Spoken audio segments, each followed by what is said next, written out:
राष्ट्रवादी पत्रकार अजीत भारती को कर्नाटक हाईकोर्ट ने बड़ी राहत दी है और अब अजीत भारती को जो गिरफ्तार करने के लिए कर्नाटक की पुलिस उनके घर पहुंची थी, उनको एक नोटिस दिया था और नोटिस में कहा था कि 7 दिन के अंदर आप जो है थाने में हाजिर हों जहां आपके खिलाफ एफआईआर लिखी गई है।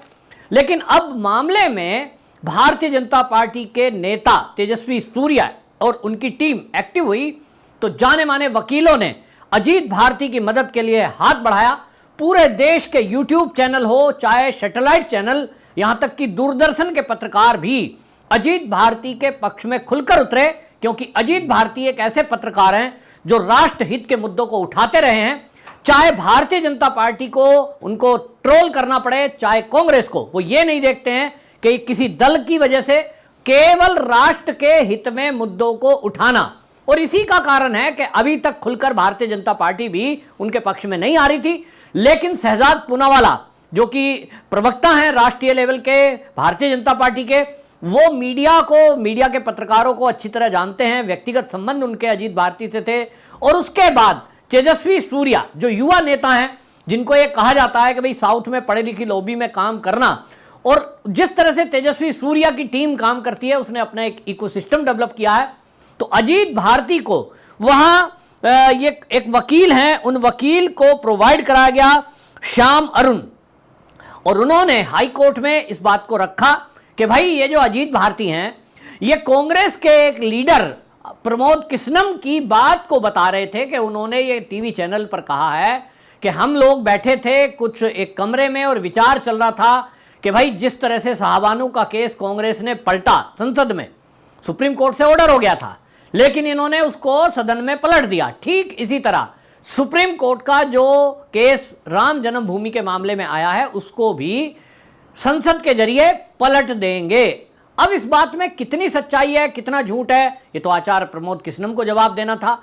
लेकिन आचार्य प्रमोद किस्नम को कोट करते हुए अजीत भारती ने एक यूट्यूब चैनल पर एक वीडियो डाल दी, तो इनके खिलाफ यह कहकर केस कर दिया गया कि आप राहुल गांधी के बारे में झूठ बोल रहे हो, राहुल गांधी ने कभी भी ऐसा नहीं कहा, तो आपने इस वीडियो में क्यों कहा। अब इतनी सी बात को घुमा के कहने की बात है। और अजीत भारती का कहना यह था कि भाई इस तरह से अगर कोई आपका कांग्रेस का प्रवक्ता, अब उन्होंने कांग्रेस छोड़ दी है, लेकिन जिस समय वो कांग्रेस के प्रवक्ता थे, अगर वो उस समय ये बात कह रहे हैं या कोई भी थर्ड पर्सन कोई बात कह रहा है, पत्रकार कई बार उनकी बातों को कोट करते हैं कि देखिए फला अखबार में ये लिखा है, फला व्यक्ति ने ये संदेश दिया है, फला व्यक्ति ने ऐसा कहा। तो पत्रकार जब कोट कर रहा है तो उसकी गलती क्या है। लेकिन जिस तरह से टारगेट किया जा रहा है, हमने देखा मनीष कश्यप के मामले में भी इसी तरह से, हमने देखा था कि तमिलनाडु के अंदर केस हो गया था, इसी तरह हमने देखा पंजाब के अंदर टाइम्स 9 भारत के पत्रकार के ऊपर केस हो गया था। और इसी तरह राष्ट्रवादी पत्रकारों को परेशान करने के लिए अर्नब गोस्वामी, जो कि राष्ट्रवादी पत्रकार प्रखर पत्रकारों में गिनती होती है, जब महाविकास अघाड़ी सरकार महाराष्ट्र में थी तो उनके ऊपर भी केस कर दिया था, जब वो सुशांत सिंह राजपूत की मौत के मुद्दे को उठा रहे थे। आए दिन नए नए खुलासे हो रहे थे, उनकी जुबान बंद करने के लिए उनका चैनल बंद करने तक का भी षड्यंत्र रचा गया। अर्नब गोस्वामी है, सोनिया गांधी का ओरिजिनल नाम लेने थे, 200 एफआईआर उनके खिलाफ भारत के अन्य अलग अलग थानों में कर दी गई। कोई और आदमी होता तो अभी तक चैनल बंद हो गया होता, व्यक्ति जेल में होता, हो सकता है डिप्रेशन में आत्महत्या कर लेता, हो सकता है जेल के अंदर ही उसकी हत्या करा दी जाती और कह दिया जाता कि आत्महत्या कर ली, कुछ भी हो सकता है।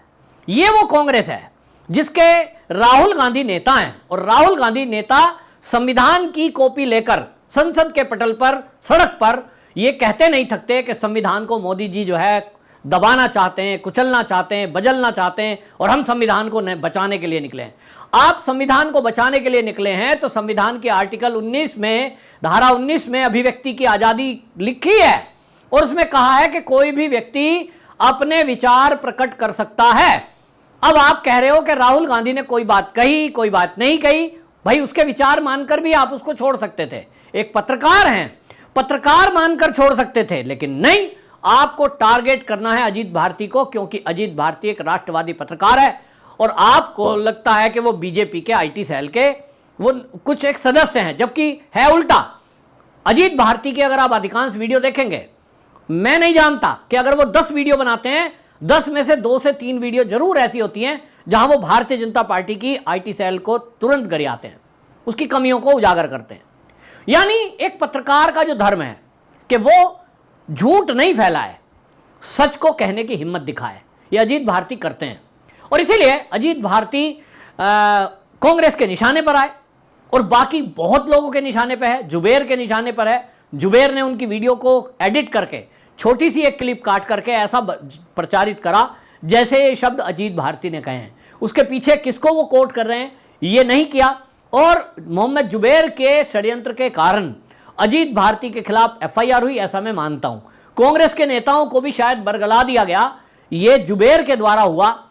लेकिन अब राहत की खबर है, अभी अजीत भारती ने जो एक्स पर पोस्ट लिखी है उसमें उन्होंने कहा कि कर्नाटक के विषय में कर्नाटक हाई कोर्ट ने जांच पर रोक लगाकर 19 जुलाई को अगली सुनवाई की तारीख दी है। वरिष्ठ अधिवक्ता साम अरुण जी एवं तेजस्वी सूर्या जी के दल से कुलकर्णी जी ने यह संभव किया है। आप सारे मित्रों का आभार, संबल बनकर लगे रहे। मीडिया और यूट्यूब के सारे दोस्तों को धन्यवाद जिन्होंने लगातार स्वर उठाया। हमने भी इस पर वीडियो की थी, मैंने, आपको याद होगा, मैंने अजीत भारती का मुद्दा उठाया था और ये सारी चीज़ें जो मैंने अभी बताई है इनको रिपीट किया था और बताया था कि किस तरह से राष्ट्रवादी पत्रकारों को टारगेट किया जा रहा है। अजीत भारती भी उनमें से एक हैं। और अजीत भारती के बारे में जो चीज़ें हैं वो आपको एक और बात बता दूं कि वीडियो तो मैं भी करता हूं, मैं भी देश हित के मुद्दे उठाता हूं और ऐसे सैकड़ों पत्रकार हैं, ऐसे सैकड़ों लोग हैं। जैसे कुलश्रेष्ठ जी हैं, वो कोई पत्रकार नहीं है लेकिन इतिहास के जानकार हैं, मुद्दों को रखते हैं। ऐसे बहुत सारे लोग हैं, लेकिन अजीत भारती उनमें से एक हैं जो ये जो कांग्रेस के आईटी सेल वाले हैं या विपक्षी पार्टी कहूं, उनको ट्रोल करने की क्षमता रखते हैं।